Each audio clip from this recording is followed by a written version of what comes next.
So now we've diagnosed the issue, we've designed a campaign and a message. Now we have to develop it. And we have to see like how we're going to do it exactly. How we have that message, and how we're going to give it to people. Well, you got many communication tools that you can use. TV, radio, the mail, phone, you can do canvassing, people can go outside and talk to people. The web, of course, social media, outdoor advertising, a lot of specialty events you can get into.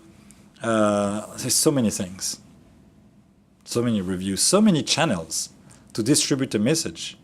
Sometimes, of course, it's a personal channel, which is most important. You go and meet people.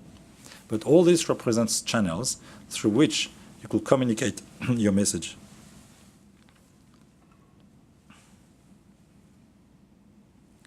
And in order to determine what's the best channel, you need to do some kind of a communication assessment to have a mix of qualitative and quantitative opinion research to understand what people think, where they think that, why, what are the channels that they use, and all this work we've done until now of stakeholder analysis, messaging, and all this is going to be very useful for this moment where you have to decide. So here's an example of a communication assessment where you're looking at the country of Bosnia in 2003. So this is about 10 years ago, a bit more than 10 years ago. And in Bosnia, there are three major ethnicities: the Croats, the Bosniaks, and the Serbs. And they have different religions. The Bosniaks are Muslims, the Croats are Catholic, the Serbs are Orthodox. And they are trying to live all together in one country. But you want to give a messaging, you want to give a particular message. At this time in 2003, when we did this communication assessment, we looked at what are the behavior that they have, where do they get their news, where do they get their information. So you see, for instance, that the Croats and the Serbs get most of their information on the radio, and the Bosniaks get most of their information from the daily newspaper. So if you look at the daily newspaper, because they more or less all, the second one for the Croats and the Serbs are also the newspapers. So you say, okay, I'm going to do something in the newspapers. But the newspaper is quite interesting, because when you look at this opinion survey as to what do you do, you know, where do you get your news, you have on the left a lot of the newspapers, and you see which one they read most.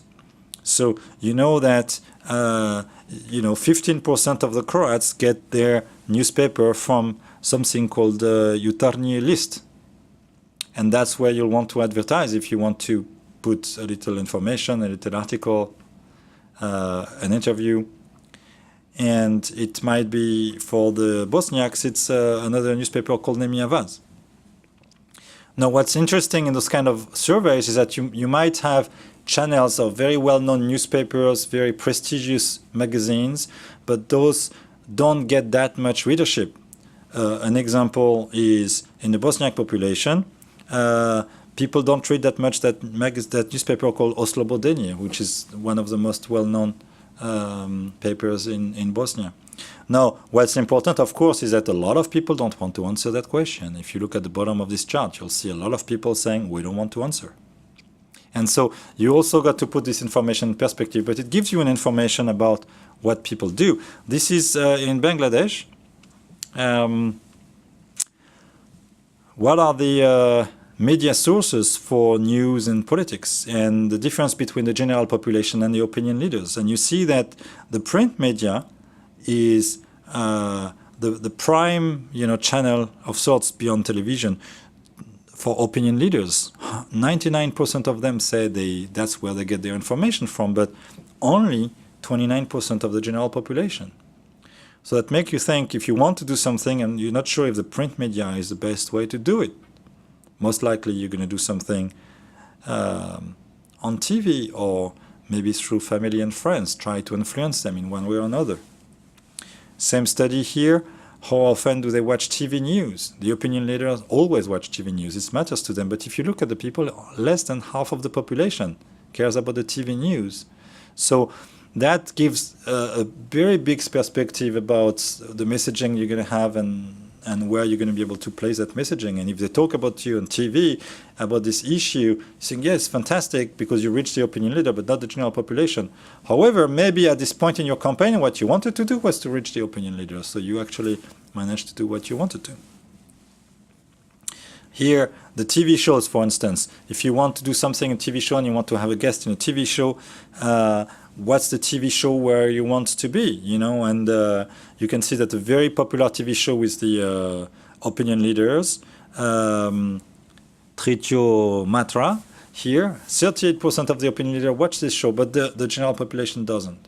So you got to think about all those things and where you're going to place your communication. And we see a lot of public-private dialogue initiatives doing things on TV. In Cambodia, they had a campaign. In Bosnia, they had a campaign. In Bangladesh, they had a campaign. I see a lot of other countries doing that, where they do things on TV, on radio, and it's you got to decide where you're going to do it and pass that messaging. I'll pass on this in terms of the most read newspaper. So again, communication is about reaching out to people, and so many ways to do it today. Of course, the social media, the web, the TV, meetings on public-private dialogue remain the biggest communication channel that people have. They do meeting, one-on-one meeting and group meetings, or working group meetings, and sometimes big things, and they tend to try to reinforce their message through news channels.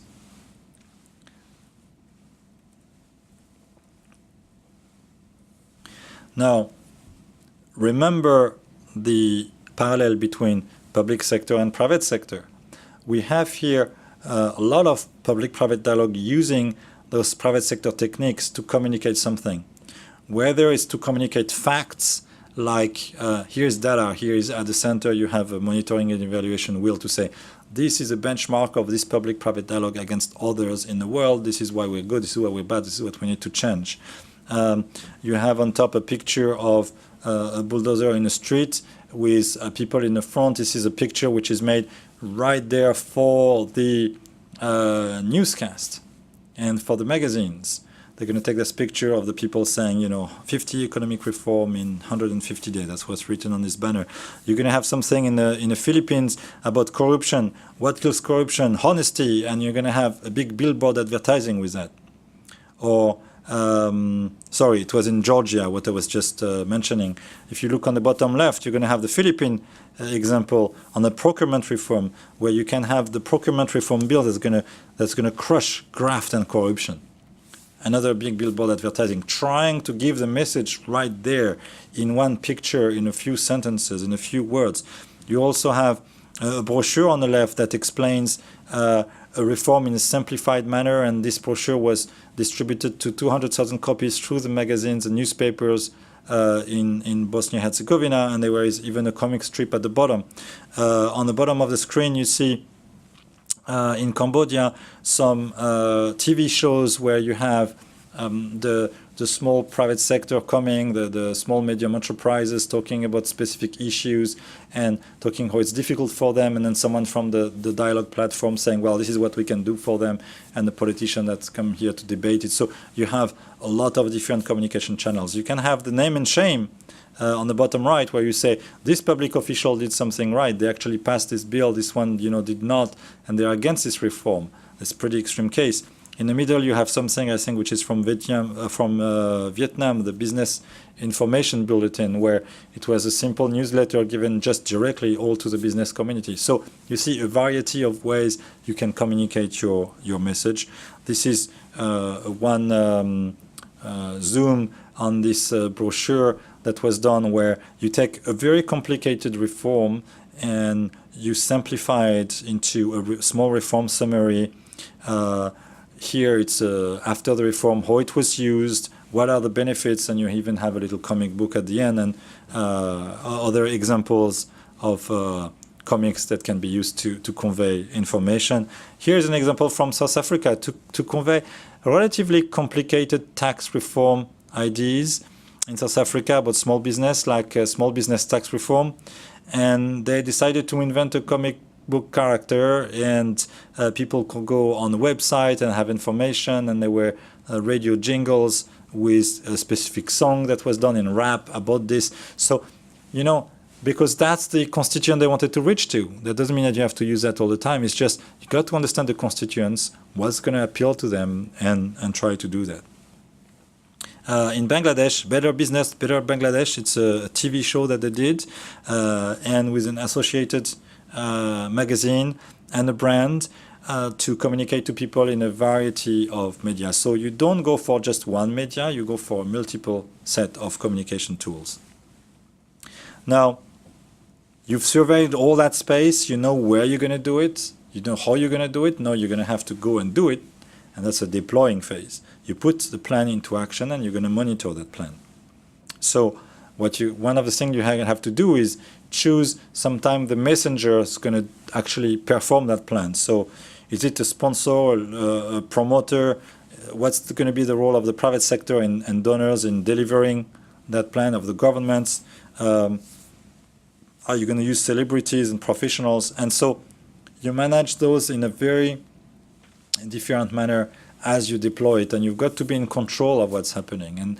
And the more you have spokespeople speaking on your behalf, the more your message has to be clear for them to be able, when they deliver that message, for it to be constant and consistent. And it's very difficult to do. That's why sometimes people like to use brands, because these brands can be a new defining brand for this particular reform, and they will push that idea out, and by itself it will speak out without having someone who could reinterpret this in different manners. When you're looking for messengers, here is an example from Kuwait, where for an economic reform they wanted to do. The question is, what is the trust that people have? Who's going to be the best person to deploy that communication message? Here, do you have trust more in governments or in religious leaders or in the National Assembly? And it's interesting because you see that religious leaders and academics are pretty high here, much more than the media. And so, you know, you can use for deploying the message different channels that are not the obvious channels always. I'll pass on this slide and on this one as well. Now, the way the message is delivered, there's many ways to do this as well. Remember, it has to be in a when it's deployed, it has to be done in a disciplined manner. That means we often recommend that there is a communication specialist sitting within a public-private dialogue unit, because they can actually not only do all the work we talked about you know, stakeholder mapping and all this, and work with the other people to work on the political economy aspect, but also define the right messages and help deploy those messages, and do it in a repetitive manner, in a multimedia fashion.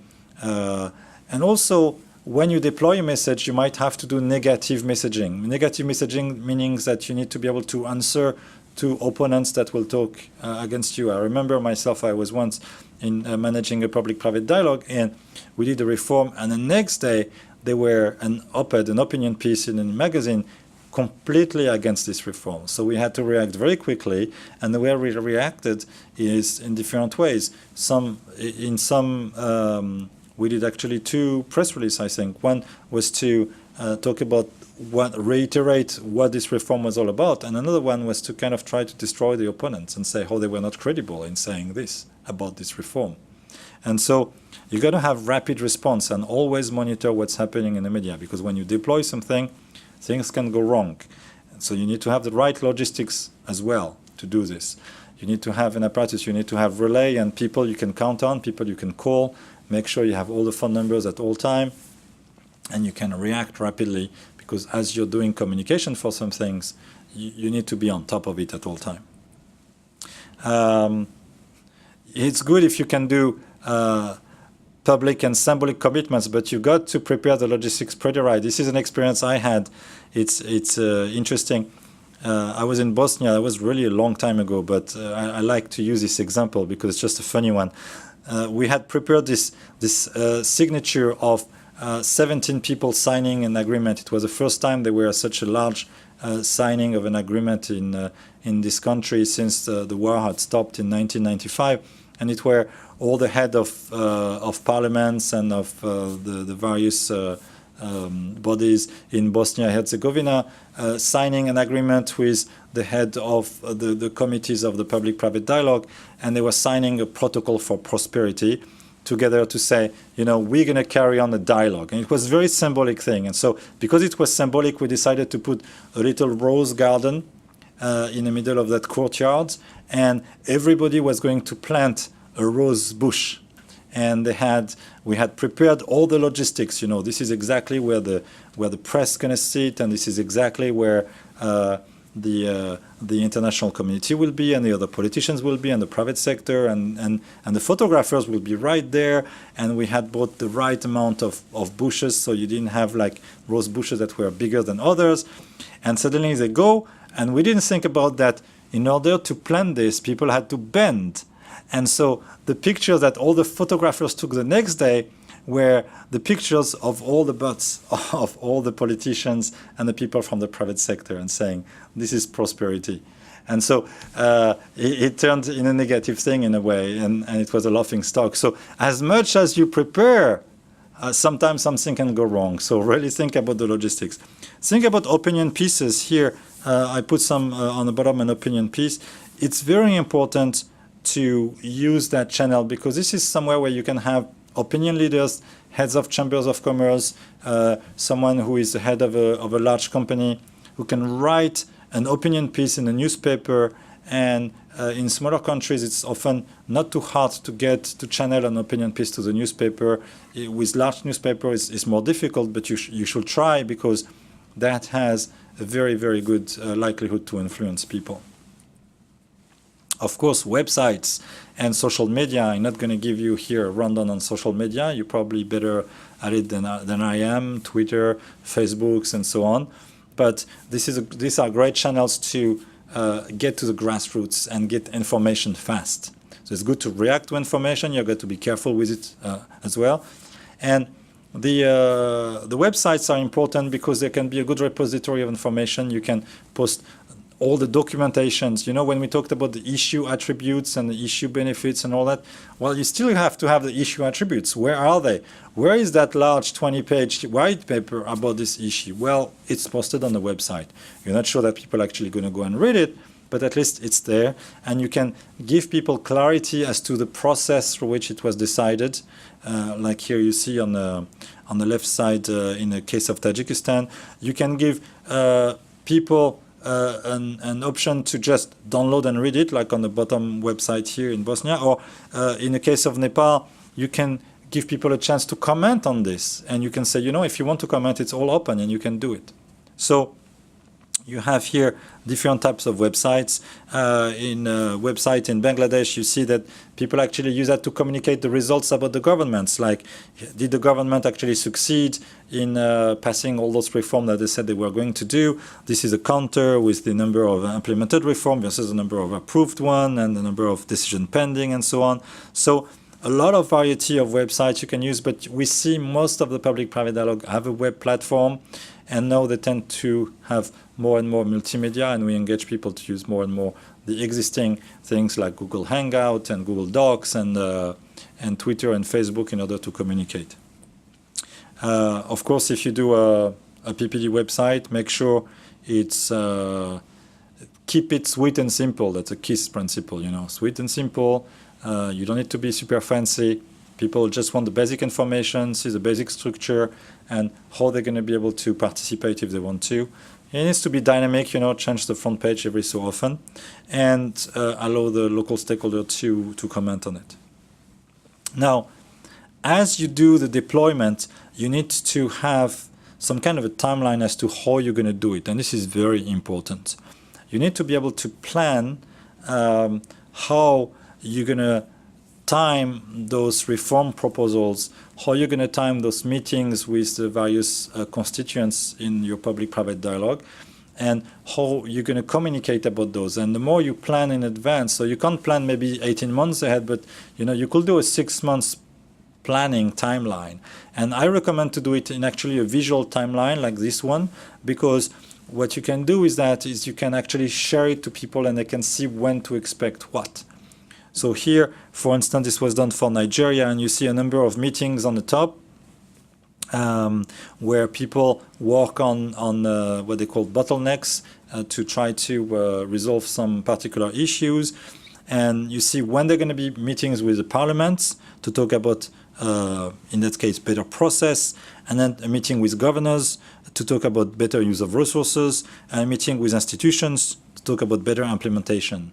And on the bottom, you see some specific things that we'll do with the press, an op-ed about SMEs, a press conference about what this needs to be done, an op-ed about the trade and the macroeconomic trends, an opinion piece about institution, another one about infrastructure, another one about agriculture. So you can really time that over time and see how you're going to organize your communication.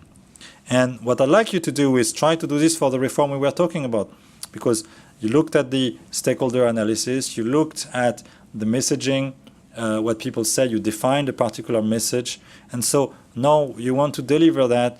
Can you try to take this timeline format and over 100 days, how you are going to deliver and deploy this message? So take a minute to take this template that's below this video, download it, and try to draw by hand. You know, you could do this as well on, it's a PowerPoint template, so you can use it. And try to do your own timeline and see if that's helpful. Now, finally, last stage of our 5-step process of the 5 Ds in terms of communication is about debriefing. And you need to debrief and assess the implementation, evaluate the impact, incorporate the lessons learned for your next advocacy activity, because it's an ongoing process, of course. And so you got to measure. You measure during, while it's happening, after the campaign. You measure changes in attitude. You measure a lot of things, because you want to know not only if eventually these projects you were pushing for happened, like did you make the sale, was the reform enacted, but you want to measure the amount of energy and time and money you spend on advocating vis-a-vis specific people. Did you change their opinion? Did you make them stick their neck out? Did they go from against to for the issue and all this? And what were the channels that you used? Because you really want to measure all that. It's very hard to do, but the more you do, you'll get better at it, and eventually you'll know what to use for the next time. So you can look at the different, the different surveys and all this. So this is a graph showing during a communication campaign and ongoing communication what the change for particular stakeholders, again in Bangladesh. This graph here puts the advocacy campaign step by step, the 5 Ds, try to kind of summarize it in one graph. So we've included that graph as well as a standalone below this video that you can download and pin to your wall, because that's kind of the summary of this entire session. Diagnose, design, develop, deploy, and debrief. The key question you're asking, the activities, and what outputs you're trying to get. There is also a great guide that was created with all this information. Then we're putting the link there for download, and you can go deeper with a lot of examples. And so this is, you're trying to engage stakeholders into a debate. You have to be tactical about it. It's not going to happen overnight. You have to think about all these things. So the way I want to finish this presentation is with a picture of my son, because my son now is bigger than this picture. But he said, wait a minute, at the beginning of this presentation, you put 2 pictures of my sister and only 1 picture of me. So he was very good at advocating, and he said, to be fair, you need to have 1 more picture of myself. So that's what I did. So I have 2 great kids who are very good advocates.